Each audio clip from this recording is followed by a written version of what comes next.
ఉమ్మడి మద్నూరు మండలంలో బీజేపీ నాయకుల సంబరాలు.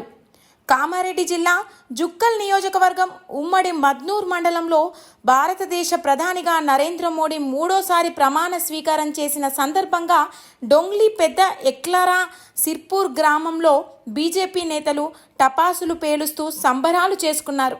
ఒకరినొకరు ఆత్మీయ ఆలింగనం చేసుకుంటూ మిఠాయిలు పంచుకున్నారు. భారత మాతాకి జై, నరేంద్ర మోడీ నాయకత్వం వర్ధిల్లాలి అంటూ నినాదాలు చేశారు. ఈ కార్యక్రమంలో ప్రఫుల్ పటేల్, విఠల్, ముదిరాజ్, రామ్ పటేల్, గజానంద్ పటేల్, బీజేపీ నాయకులు, కార్యకర్తలు పాల్గొన్నారు.